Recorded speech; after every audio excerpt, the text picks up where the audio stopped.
Welcome to the show, everyone. My name is Babatunde Fatai. Welcome to another episode of Extra Class Podcast. And today I have a guest who is also a mentor. I'm hoping you will be able to learn a lot from him, like I do. And I'm hoping this episode will be something that would resonate with you fundamentally. Welcome to the show, Shoyinka. Thank you very much for having me, Babatunde. A bit of introduction about yourself. All right, and thank you again for having me on your podcast today. My name is Shoyinka Shodunke, and I'm the Chief Information Officer for MTN Nigeria. I know you want me to say I am the first Nigerian to actually assume that position in the probably 20-something years that MTN has been established here in Nigeria. So it's such a privilege, and I'm truly humbled to be on the show this afternoon. How does it feel being the first Nigerian? I know you probably do not really take that much to heart, but in me researching and finding out that, it was really impressive to me. So how does it feel being the first Nigerian to assume the role? Honestly, for me, the best way to actually describe it is every morning when I walk through the gates and I scan my ID card and the doors open for me to go through, I'm here processing it that I am actually an executive of perhaps the biggest corporate organization in Nigeria. And from my days of little beginnings to see myself in that position, it's something I say a prayer to God every morning and say, thank you, God, for being in this position. But it's a truly humbling opportunity and a privilege for me to be in that position. Well, I can only imagine. You said something about humble beginning. I do know that you started as a system analyst. And I think one key thing that would really be interested that people would really be interested in is how does one move from being a system analyst to the CIO of a multinational? I would summarize in a number of points. First of all, it's grace. I know we Nigerians tend to overuse that word, grace. The second thing, and I'll come back to the grace factor, but the second thing is association. Where you find yourself. Where you find yourself in terms of if you're in the right bus, I'll use a bus to describe this. And the bus is going to a good place. Whoever you are, the bus will take you there. You would arrive there. So association is really, really important. And I found that out in the sort of association that I was privileged to be, whether in school or when I was serving. I saw that actually played a key role. I think the third part of it is opportunities. There must be preparedness for opportunities. At every point in time, you have to be prepared for when the right opportunity will come in. And once that comes in, you find yourself ready to go. So I think for me, three key things. And you will find out the grace part that I mentioned. It's what we term in Nigeria as either luck or grace. I was going to say that for less religious people, that will be luck. Yes. And with more religious people, grace. That will be grace. But even the grace or the luck part, you'll find out it is opportunity meets preparedness, whether it's luck or whether it's grace. For the religious ones, God is not a magician, and there's no magic in anything. You have to be prepared for that grace or for that opportunity to come into place. So I think you laid out important points. First is luck. Second, I think you said relationship, right? And the third is for the relationship part specifically. Is it going out there to like form relationships are things that tend to make one succeed more? Or how important is building relationships towards succeeding for your own journey? It's like being in the jungle for an animal every day. Every day you wake up, you have decisions to make. Those decisions will either determine whether you're eating or you find food to eat. You will encounter every sort of person that you have to encounter in your lifetime, the good ones and the bad ones. You must be in that position to make choices of this will take me this way or this will take me the other way. So life on a daily basis is a function of making those decisions of a yes and a no. And as human beings, we're equipped with that ability. We're equipped with that ability to be able to determine good and bad. And you must be in that position to make those choices to say, this is how I want to go, or this is the path I choose to go. And then you leave the rest to the maker. So what is one defining experience that you would say it's actually a defining moment for you towards getting to where you are currently? To make one statement would not be accurate, but I get your point and I'll address it. But I think first of all, I've been privileged with the sort of upbringing, which is my parents that I've had. I've been privileged with my home, and most especially led by my wife. I've met my wife. We're 26 years in marriage, just a few weeks ago, actually 21st of November. But before being married to her, I've known her maybe 10 or so years before then. So I've been privileged to have those sort of people in my life. But I think the most important thing in terms of my career was coming out of the university and going to serve. I had built some sort of value systems where I understood very well that going into that phase, how I pursue that phase is going to be critical. So I was prepared for what I was going to meet in there. And the first opportunities that I had, I was able to make those decisions fueled by those values. There was a huge competition in terms of getting into certain companies at that point in time when I was going to serve. And I went after those companies with all determination. And it was the oil companies at that point in time. I just refused. I refused in whatever way other jobs were thrown at me to say, go and serve in this company or go and serve in that company. I just refused. I was deadly focused on getting into the oil industry. And I made those decisions. And I'll tell you a little bit about it. When I was served with my first letter of posting, I blankly refused it. I said, for what I'd learned in school, this doesn't apply to it. This doesn't speak to it. It was escalated way down to the NYSC camp director, whom for one reason or the other had noticed me while we were in camp. And she called me and asked me why would I refuse. And I told her I'd spent 6 years in school studying this. I did a BTech. Yeah. So BTechs are normally higher, not higher, but in terms of the years you spend in school, you spend more years than the BSc. So I'd spent 6 years in school, additional year from strike. It's more beneficial to... What did you study specifically? So I studied, my degree is in Bachelor of Technology, Maths, Statistics, and Operations Research. Operations Research is a problem solving and a computer science sort of study being brought together. When she did ask and I told her, look, I think I'm better suited towards this sort of companies. And she said, look, if you're rejected there, we're not going to do anything about it. I said, yes, I'll take that chance.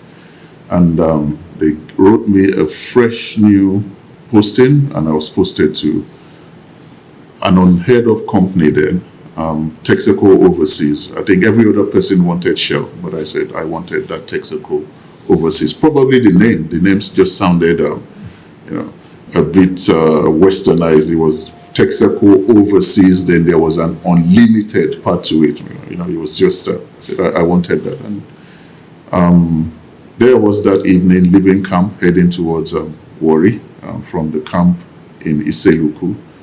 And I did arrive at Texaco Overseas in the evening. By that time, they had shut their gates, so we all went home. But the next morning, the whole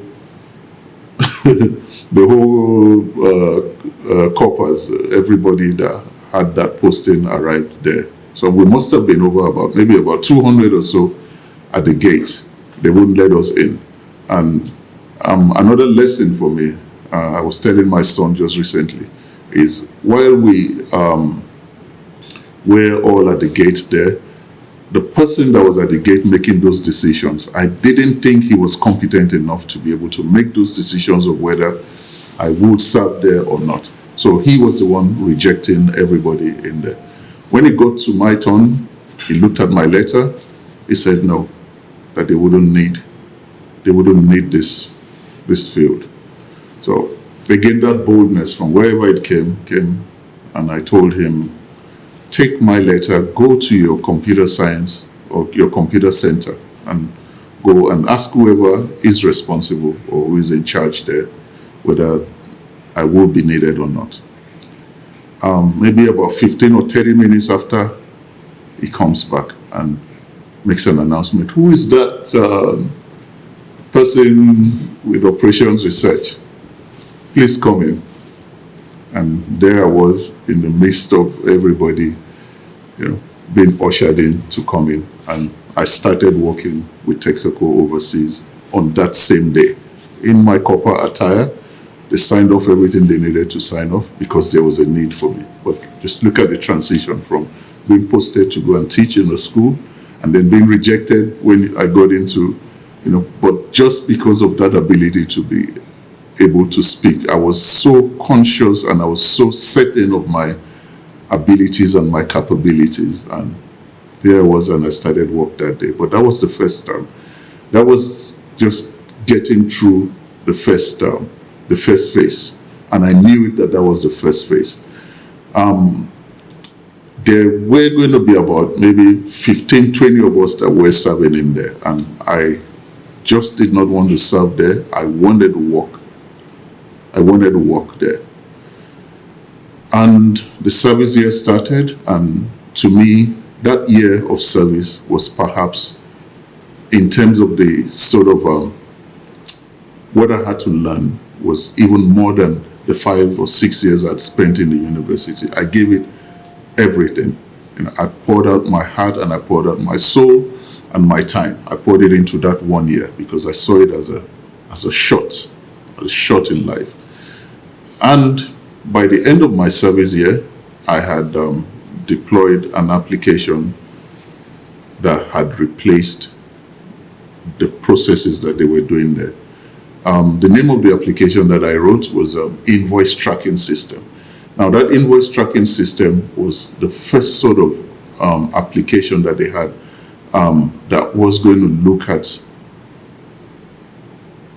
tracking their invoices from one department to the other and getting the sign-off. So it cut off, like, in terms of efficiencies, maybe a month for them to be able to circulate a document all around. I mean, it reduced it to minutes. I mean, it was outstanding to them.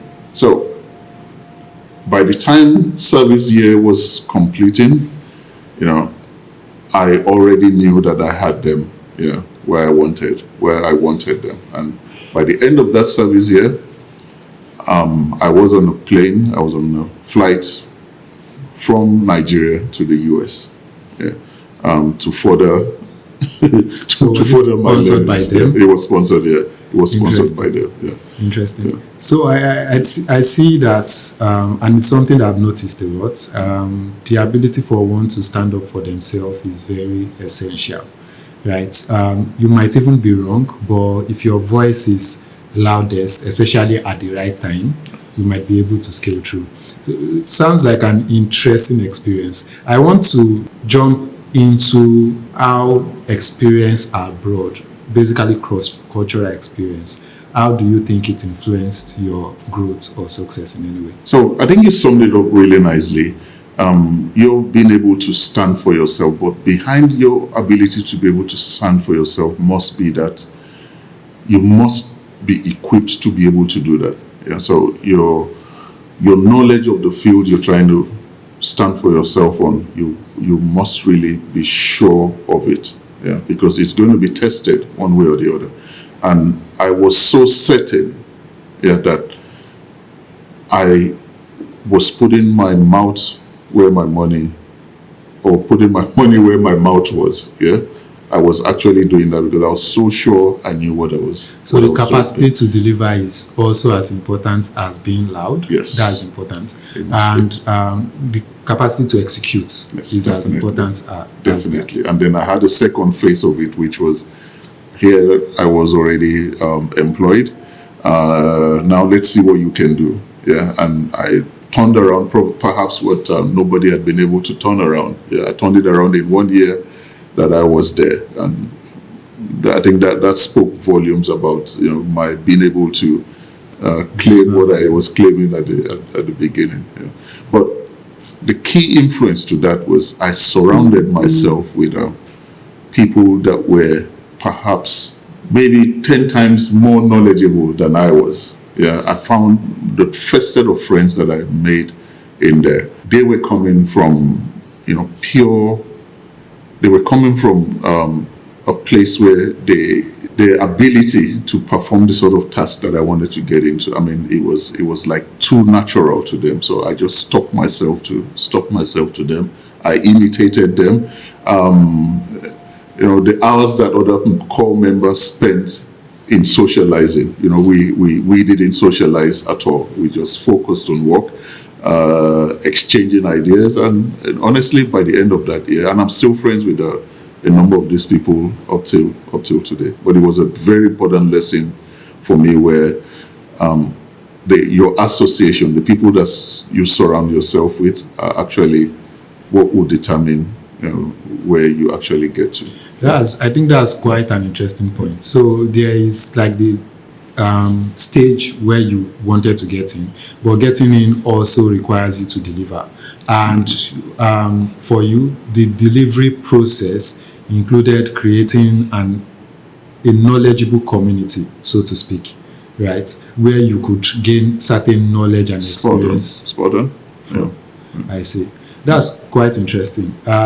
So the reason it's interesting to me is because speaking to a lot of people, one thing that always comes to when they are speaking is the fact that those you associate yourself with are very important, especially at formative times, maybe in school, when you are just starting your career. It is very, very good to sharpen that, to have that sort of mindset, a mindset that is more towards knowledge gaining, towards growth, towards actual community building that is not just about fun, right? And I can see how much that's like influenced your growth. Definitely. And so whenever I go through this sort of interviews or ability to be able to speak about my experience, I see myself as a product of a community, rather than someone who is self-made. Yeah, I know I'm a community. I was developed by a community, and my community has come from, first of all, my family, both my parents, and then my immediate family. Then my wife was a key input into my success today. Because Okay, so before we speak about the cross-cultural influence on your growth, let's just map out your career trajectory. So from Texaco, how many other companies have you worked for, or did you work for before MTN, or even after MTN? Because I think you came into MTN and still left. Yep. So can we just establish a timeline for? All right, and I think thanks for that question.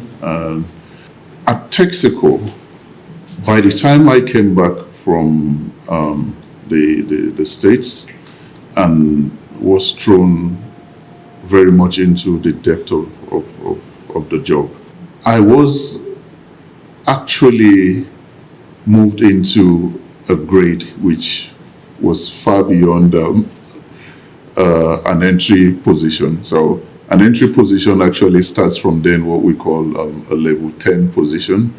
But I started off as a level 12. I think we have about 16 tiers or positions. So I started off as a level 12, and within the first year of starting, I was already on level 13. I spent 4 years or thereabout with Texaco from 1996 to 2000 and 5 years to 2001.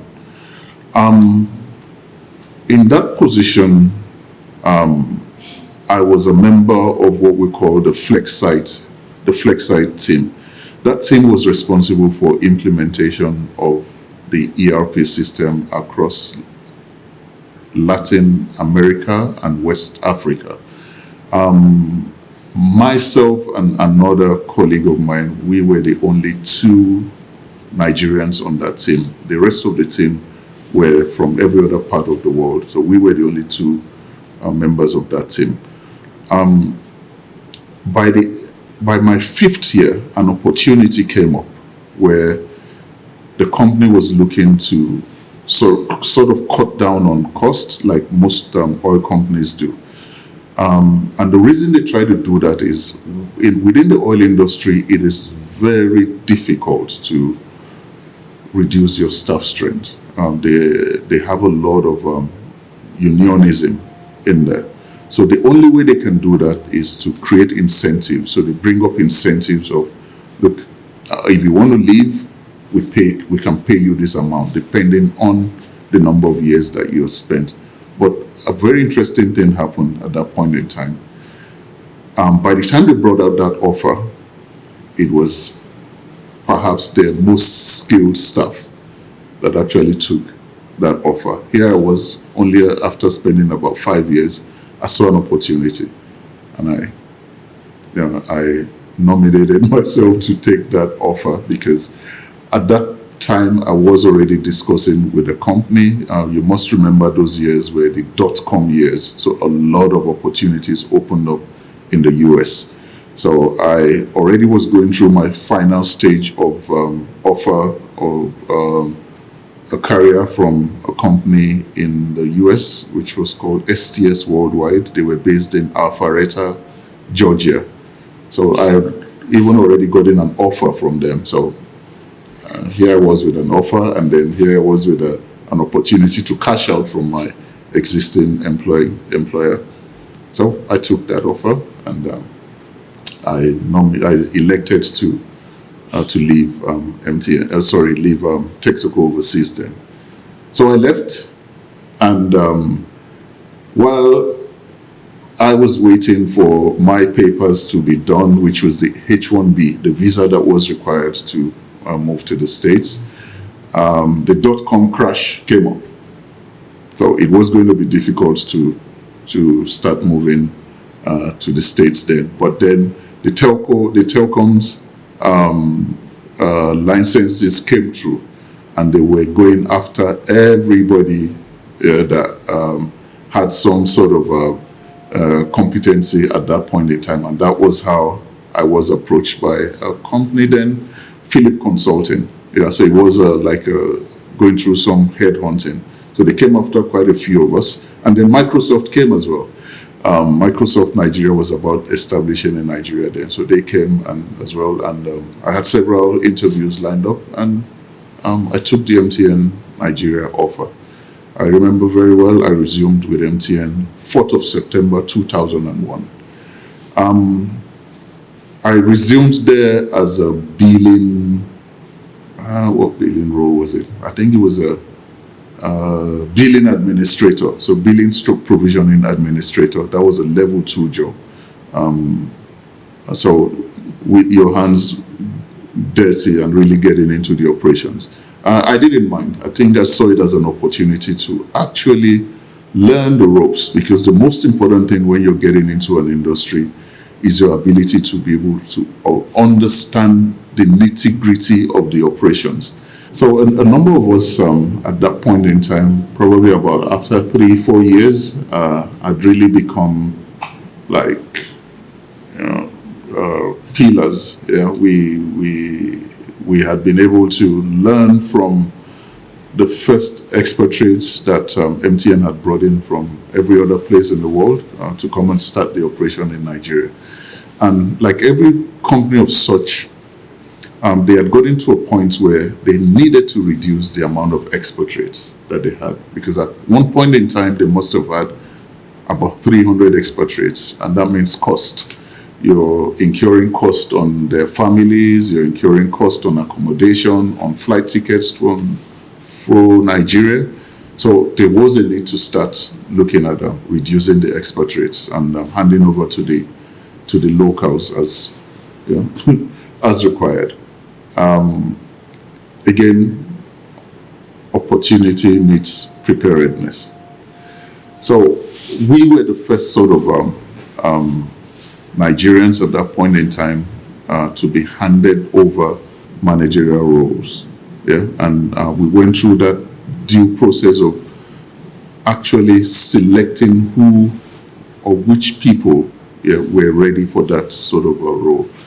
I became a manager in 2005, and 6 months after then, I became a senior manager. I mean, it was for me like a dream come true, to be a senior manager of MTN Nigeria at that point in time.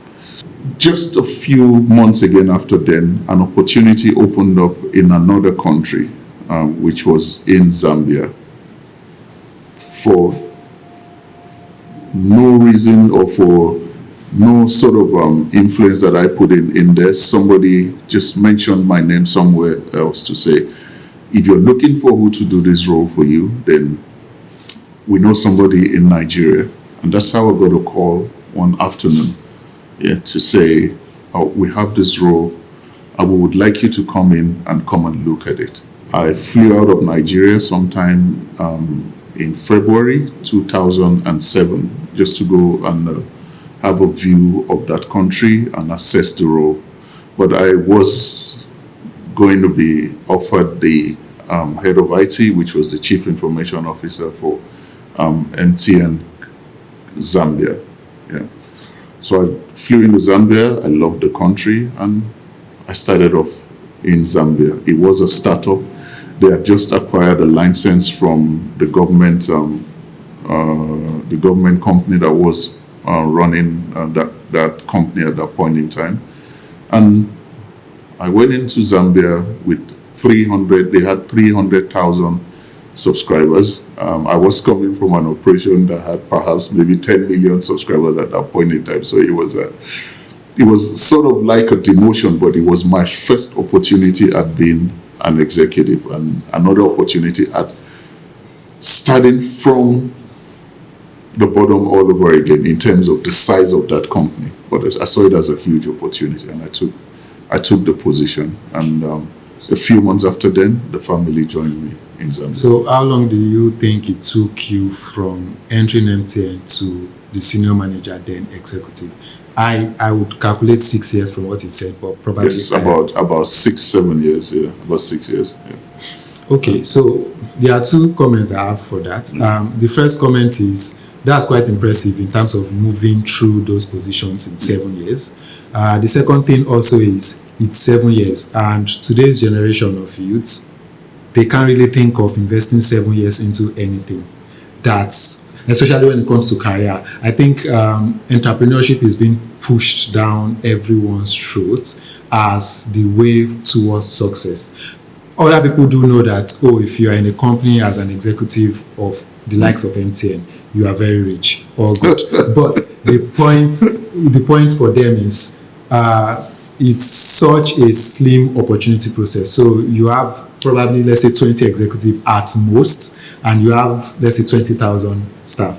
So I guess where I'm driving at is the fact that youths today really go into the dilemma of putting so much time into career.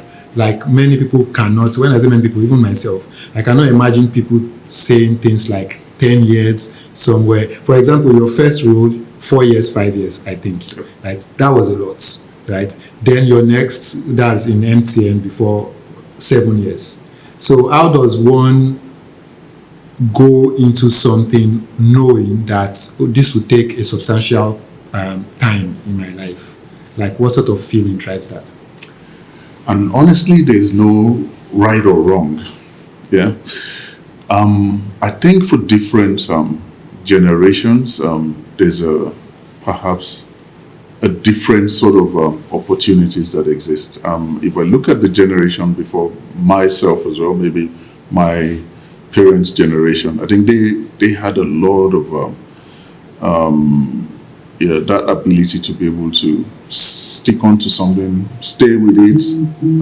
My generation was different from this, but perhaps we aligned a bit more to them than you guys, and it's quite understandable in there. So there's really no right or no wrong, but the most important thing is there must be that between those generations, whether it's the generation before me, my generation, and the generation that is coming up into the workforce right now, there must be that sort of ability to be able to integrate every sort of learnings that is coming from each of the generations and interplay. Because if there's a gap, then what this new generation is trying to do would not be possible. Yeah, it will not be possible in the sense that there will not be that. There will not be that generation to be able to cover up for what we are doing right now, where you can ride on the capabilities that exist to be able to create your entrepreneurial skills, because those entrepreneurial skills do not exist in isolation. They have to rely on some sort of system that is already working. Yeah, so there must be that interplay between everybody's strategy, whether you choose to be an entrepreneur or somebody goes into the corporate field. But I think the most important thing is you find out, like if you come into the IT space, you'll see that there's a lot of UI UX designers today, and then a lot of people tend to assume that the apps that people build today are just apps that sit on their own. No, those apps sit on, first of all, there's a database. Yeah, there's an OS. Yeah, there's an OS, which is the operating system. Yeah, there's a sort of architecture of which you need a well-experienced architect to be able to actually determine how best that application will work. That cannot be created by somebody that just has a UI UX experience. But you find that along there's an interplay between whether it's the experienced person or the person that understands UI UX, who is most especially people coming from your generation. So none of them sit in isolation. Of people interested in being startup founders, entrepreneur, that those people are not wrong, and people that chose to go into a more career-intensive role also are not wrong. Everyone is an innovator in their own right, and I think it's your ability to adapt and create value that really matters. Yes, right. And I think for now, there's never been a time like this before, a time where so much capabilities exist. There's so much infrastructure that exists of which people can actually innovate on top of. So you will see a number of entrepreneurs being able to be spun off because of the capabilities that exist today. If you look at it, or try to equate it to maybe the innovation of things like IP. Yeah, it must have taken perhaps the people that did the research on IP and came up with IP, must have taken them God knows how much. But IP has not changed ever since IP came out. You just see different versions, IP4, IP6, but the fundamentals around IP are the same. But the capabilities or the potentials that exist on top of what you can spin off out of IP today, I mean, it's just enormous. So I see this, what is going on right now, where people are able to innovate coming out of perhaps the fundamentals and the infrastructure and the capabilities that has been put down by the subsequent generation. So we can't blame anybody for spending 10 years or 15 years. It was those formative years of bringing down or putting down capabilities for the new generation to actually innovate on top of. Where does one build the patience from for staying in a particular location for as long as possible, building value, like creating a career? I do know that you took on the opportunities that came to you, right? Be it from your first opportunity to MTN and also from MTN Nigeria to becoming an executive externally. I do know that you took on those opportunities, but you still spend a significant amount of time learning, demonstrating your abilities before moving, right? Where does one get the patience from? Does one just think about the value alone, and that way you just cultivate, say, putting 20 years into a large multinational to build value? And I don't think those days would ever come back where people are ready to put in 20 years of their lifetime into a particular organization. I think those days are gone. And then not just that are those days gone, but even the ability for those companies as well to innovate actually depends on the amount of skills and the changes they're able to bring into their organization. So between the organization and the people, they must just find a sort of sweet spot, where they can bring in fresh ideas, fresh people, and the people as well must be in some sort of continuous development process to uplift their skills, whether for that organization or for another organization. But it's going to be decisions, that will be made by individuals to understand that I need to create value, and it has to be, first of all, about me. You have to understand you and your own strategy and the strategy of the organizations that you're going to be working for, because at the end of the day, you're going to be held accountable for yourself and not for the organization that you work for. I think for me too, that has been an important part of my career, which is having my own goal and making sure the organization I work for, that goal aligns with the organization. Perfectly. So, yes, I go through in my head in terms of how does one invest 20 years into things, but I think if one takes it one day at a time, and as long as your goal still aligns with the organization's, I think 20 years might come and it will just be a blink. I think so. I really think so. Right. Yeah. And I think if you look at my case as well, my case has not been 20 years spent with MTN. Yes. Every country I went to was like a different sort of career. It was like starting all over again. Perhaps if I had stayed in Nigeria and had spent that amount of years in Nigeria, then I would have felt something was wrong. What do you think the cross-cultural experience, how do you think it affected you, like working in other, not just organizations, but more like other territories? Like, how do you think that fundamentally affected you compared to, say, a person that spent 20 years in a country? Let's even say US, let's not even say Nigeria. Because I do know of many people in America that probably do not have as much knowledge outside that particular region, right? So how has that cross-cultural experience helped you grow? So if I read my resume out today, the first thing I always talk about is my cross-functional or cross-cultural experience. The opportunity to have worked across 5, 6 different cultures or different countries. For me, it's the biggest gain I've had in my career, and perhaps this is not something, or the way I say it, where it looks as if I'm not being fair to people that complain, but I look at it from the point of where I started my career and the opportunities that were in front of me, and for me to have evolved out of Nigeria and be labeled an expert, in another country.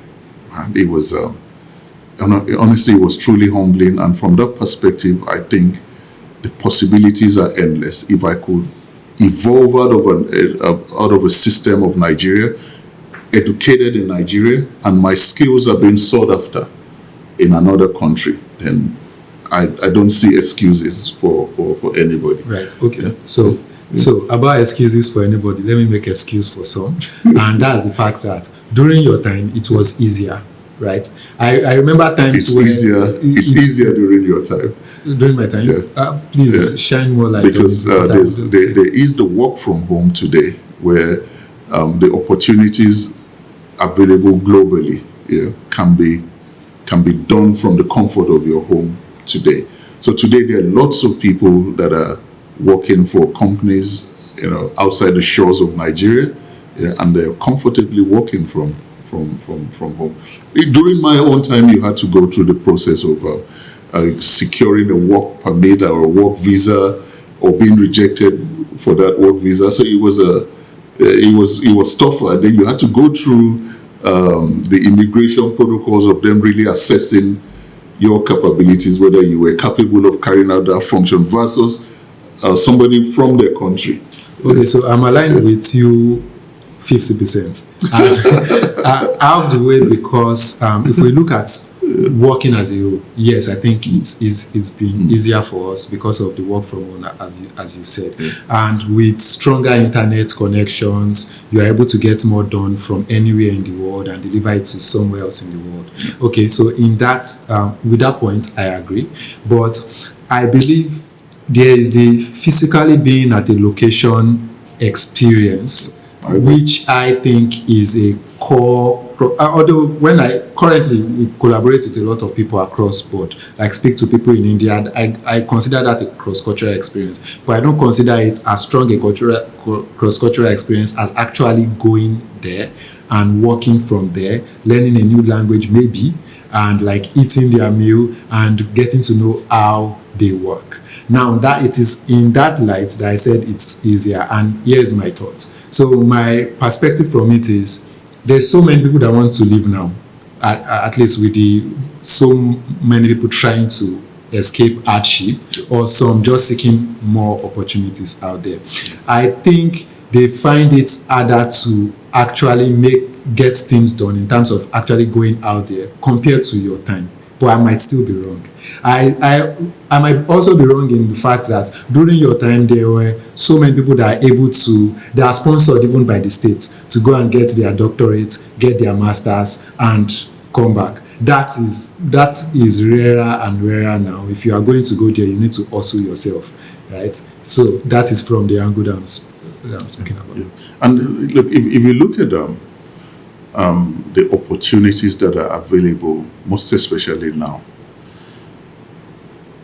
there has never been a time like now. And everything is to our favor and to our advantage right now, because it's a global world. The whole world is competing for the same job now, unlike perhaps a few years ago where you're actually localized to your country. But today, the opportunities are global, and you can seek any job opportunity anywhere for most of the time. Now, let's look at the advantages today. Because you're perhaps in a place that is categorized as a disadvantaged country where they have to pay less for your skills, and that less to us does not mean less, because that less is perhaps higher than what you would have gotten for a locally situated organization in here. The only thing that anyone has to seek after now is the skills, the same skills that will guarantee an American a job in America, the same skill that will guarantee an Indian a job in America. It's those skills that everybody have to go towards right now. So you have to, once you come out of your formal education of a university or so, and even while getting your education in a university, you have to start understanding what are the new sort of skills that are being sought after right now, and go for understanding what those skills are and get yourself entrenched in there, and it opens you up to the whole world. Yeah, I agree, and I'm aligned. So the point is, it could be harder now. That remains to be verified. But the point still is, your skill differentiates you. So more people could get rejected today, but there are still people that get accepted, Yes. right? And it is based on skill. At least most is based on skill and merit. Yes. Interesting. There is one thing about your leadership skill that I think it's important to actually talk about, and that is you're a person that has experience in terms of you spend so much time in the technology industry, and I think one thing that I notice about you is also the ability to listen to those that do not have an equal amount of experience, and that's something that is very rare because in Nigeria, but I want to say globally, whenever a person is considered an expert, mostly based on what they've achieved and also the amount of years that they've spent, they stop listening to those under them. But you are the opposite of that. So how does one build such an attribute, and has that attribute affected how you work? And thank you very much for that compliment. For me, I see it as understanding your position and what your position actually entails. As you climb up the corporate ladder, you must get to the understanding that at every role or at every level, what is required from you changes. So today, I'm in management. I'm the chief information officer. But right from being a general manager or a senior manager, I need to start understanding that I manage a team. Yeah? And it's the output of that team that I am in charge of. And then what is my center of influence? What do I influence? What sort of decisions can I make around this team to guarantee the sort of output that is expected for that team? And that is what I need to focus on. My technical skills start getting completely irrelevant.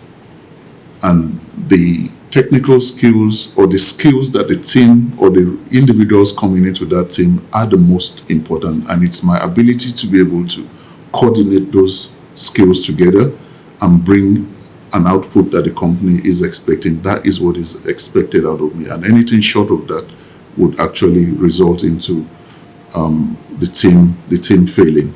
And it's been really, truly humbling to see the sort of skills that we're injecting into the organization right now. And when given the opportunity, just sitting back, listening to them, and putting them in some sort of structure that makes them perform.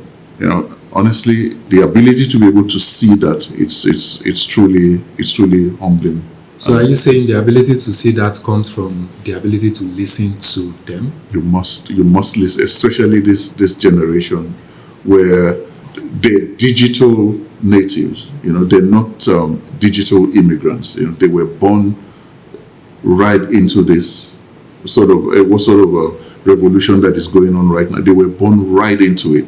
They were born and they were handed over these things rather than we that were migrating into it. So a number of times they seem to understand what should drive the customer experience, because even in terms of when you segment the population, they're more. So they know what drives, what should drive the adoption of your product. They know the sort of innovation that they want to see. So it's important to listen to them. And all you bring into the whole game is how do you coordinate them? How do you ensure that the timelines or what they need to be able to deliver, are delivered? So you believe because they are like the young generation, they are more intuitive to determining the current trends about what is to happen.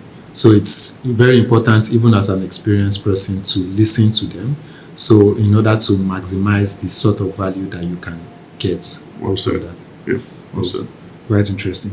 A lot of people look at MTN as a leading technology company. And as the CIO, you sit as an important part of that.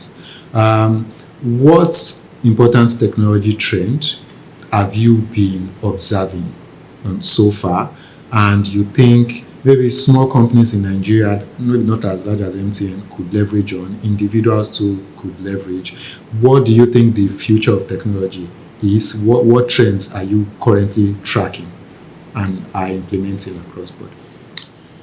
Look, we've spent the last 3 years building capabilities, and I'm very, very in saying those words, the capabilities.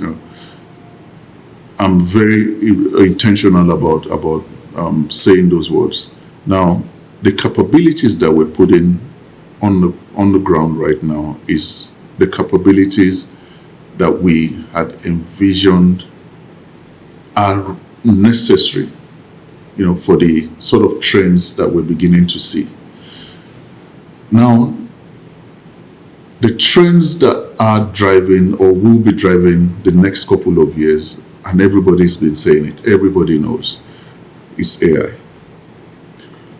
In fact, I was opportune to have some sort of correspondence with one of the leading CEOs of one of the top organizations worldwide, and he envisioned that the next company they're building would completely erase the company that they have today.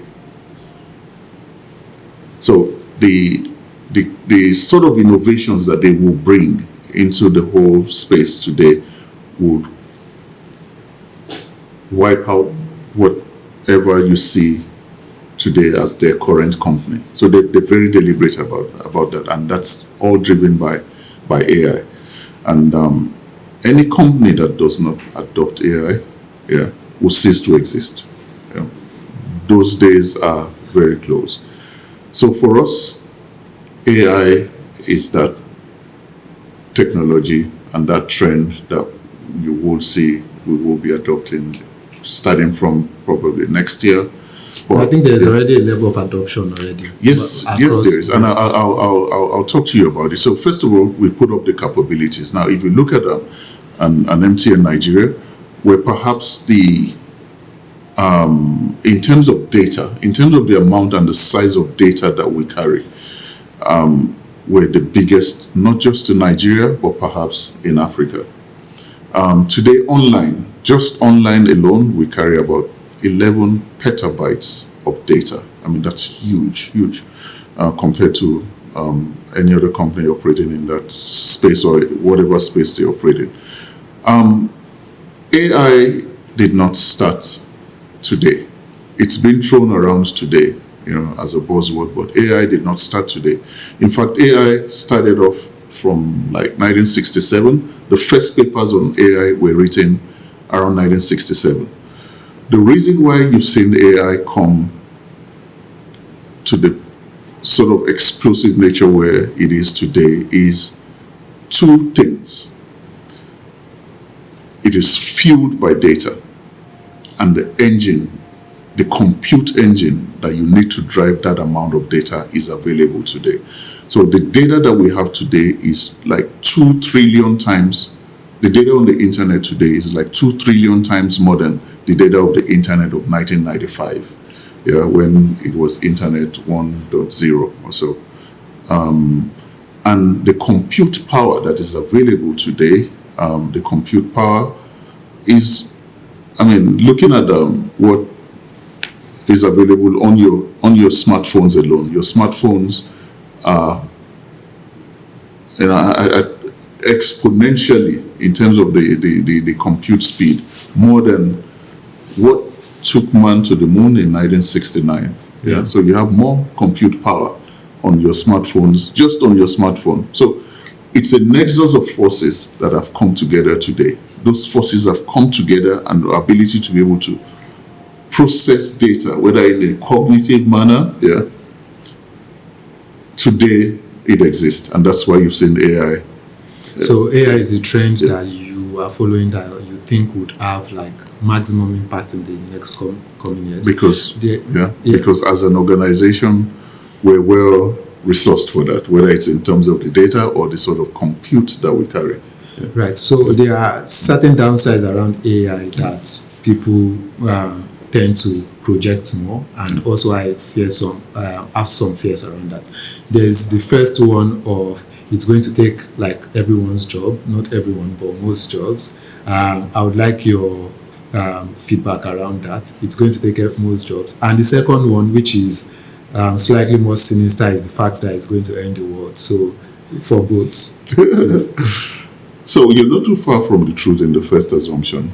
Yeah, but I think just to put it in a much more contextual manner is it will not take everyone's job, but definitely it will take the job of anyone that is not adopting AI.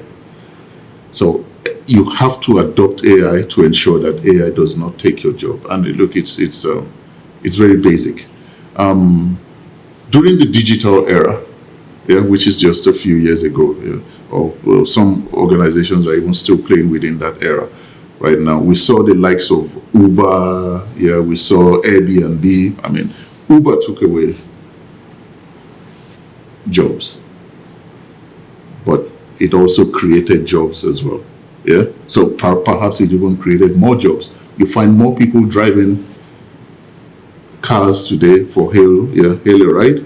Yeah, unlike back then but the people that weren't ready for it, maybe taxi drivers that didn't embrace technology or digitalization lost their jobs. So the same thing, you will see that coming into AI as well. Yeah, I think it's already being obvious because of there are already AI artists, there are people that already have jobs due to AI.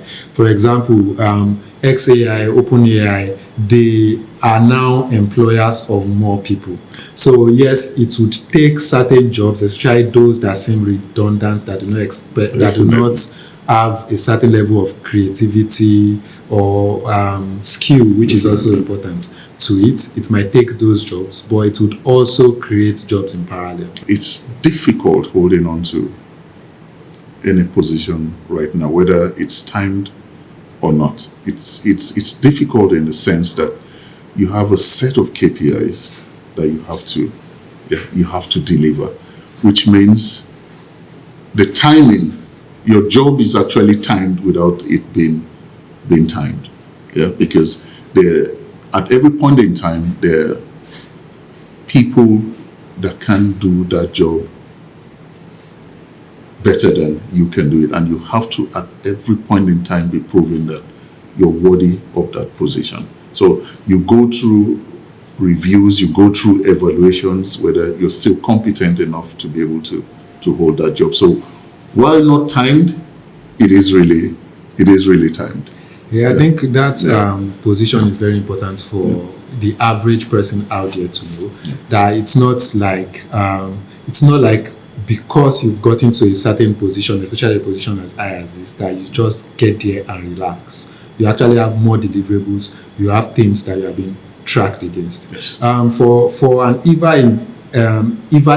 ever-changing landscape like ours, where things are always moving in the technology ecosystem, especially, there are always new startups, there are always new things. How would you advise that youth keep up and stay relevant? Because staying relevant has been an important theme so far in our conversation. So the same way the youths see themselves as not entrepreneurs and can't put in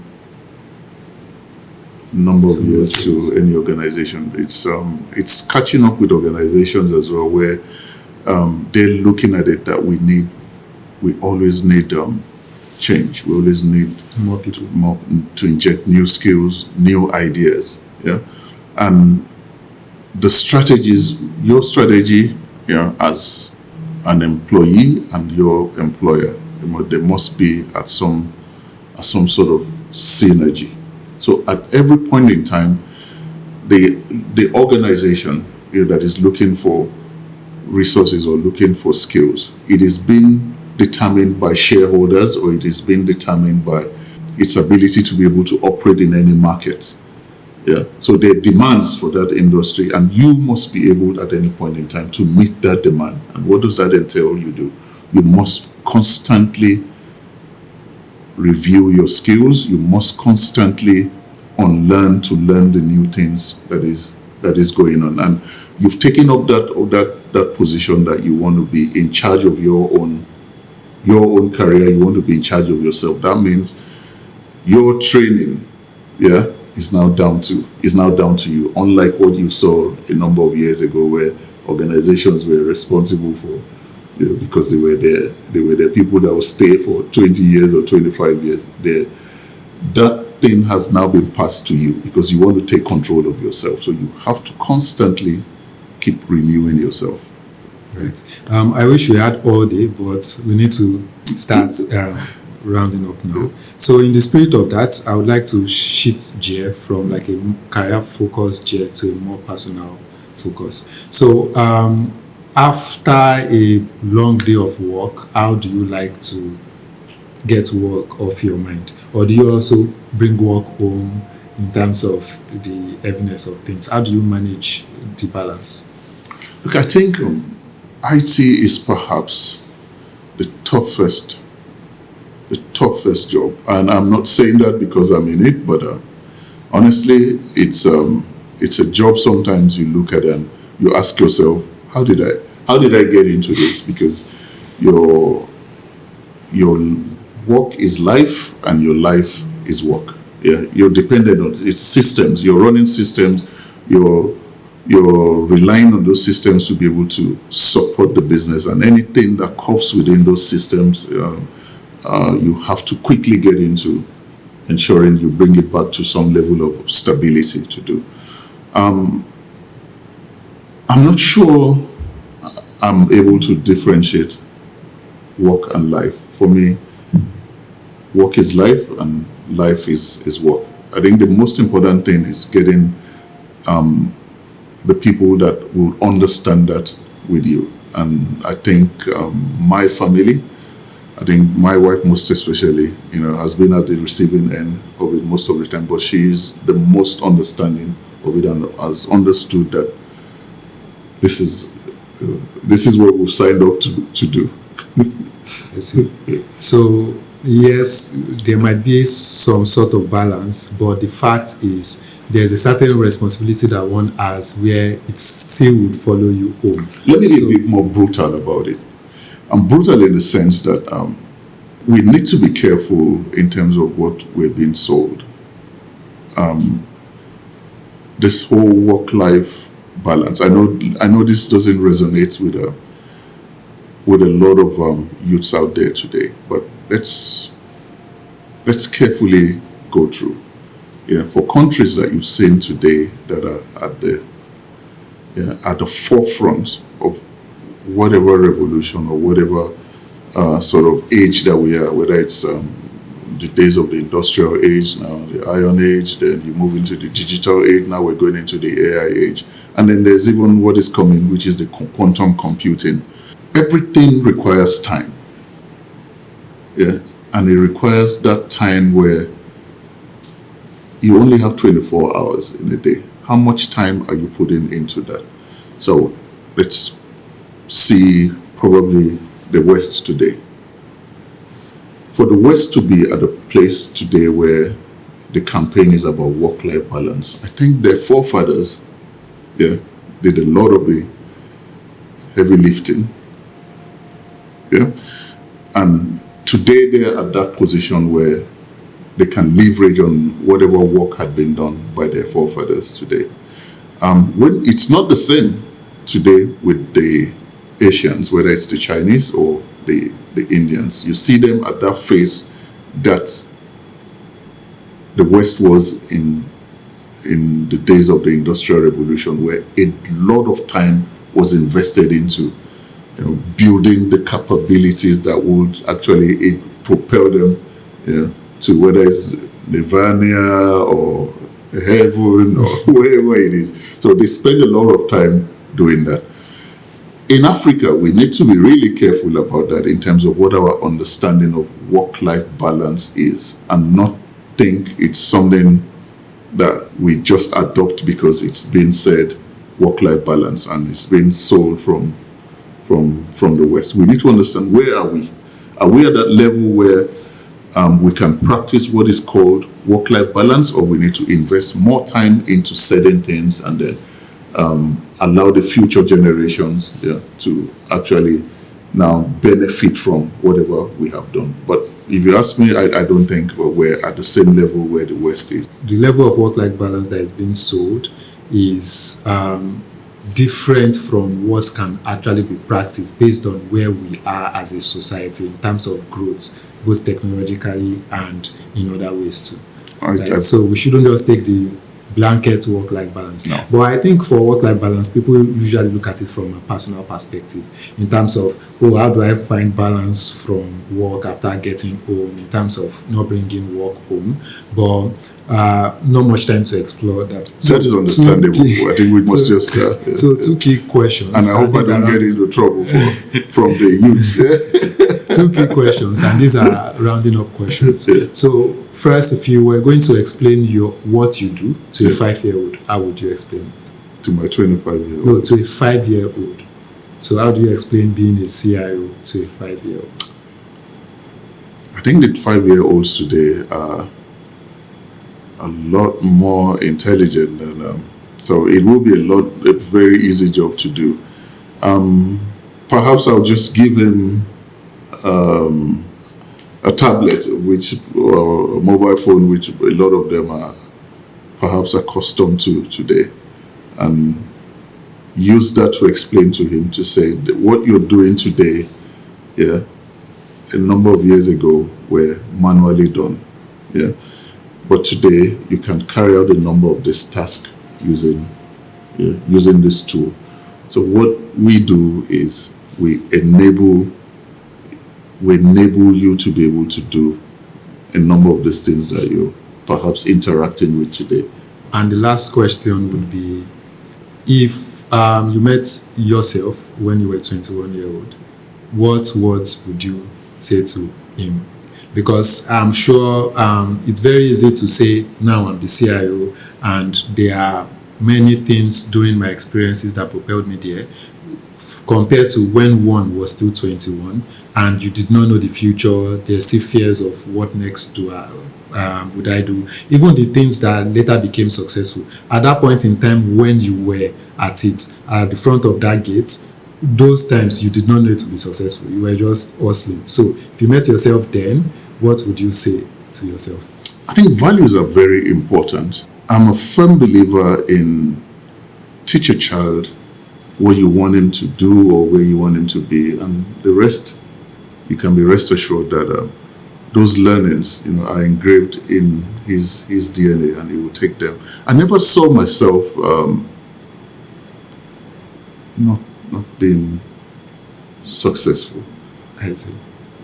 So if you met yourself, your 21-year-old self, so no, it's not about not seeing yourself successful. It's more about dealing with the fears of that journey. And no matter who anybody is, everyone deals with that fear of the journey. So if you had a meeting with yourself and you sat just 5 minutes, what are the things you would tell yourself to be able to fight that particular? Those fears, and that's why I went into the values. Understanding that every day is going to be a challenge. Every day is going to be making decisions of two decisions, a yes or a no, and each decision has the ability or the potential to actually lead you in different directions.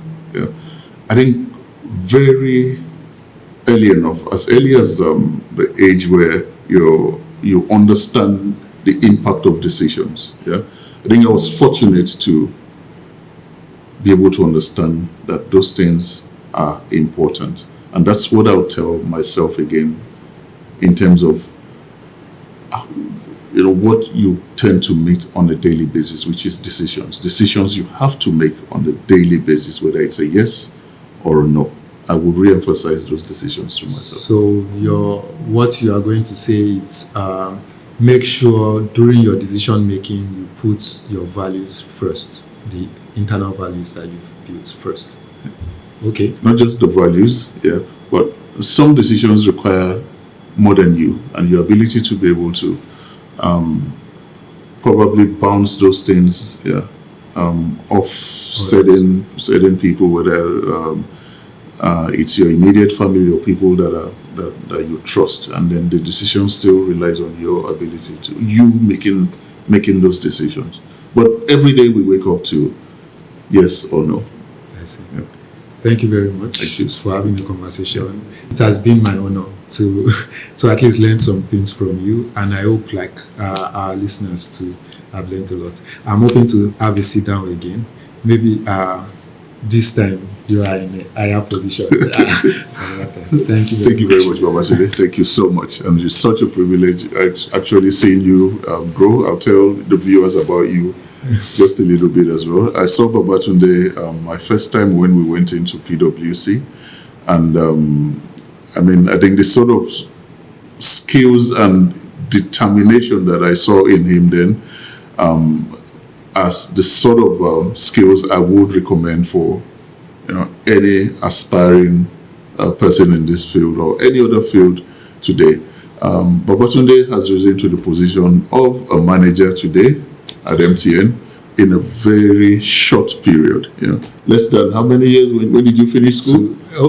Finished school in 2019. 2019. Yeah, but in his career, in terms of where he has worked, I think I've seen him move to a manager's position within 2 years, and I wish I had done that in my own time. So, well done. I think you've done more. Yeah. Well done. Thank you. Thank you.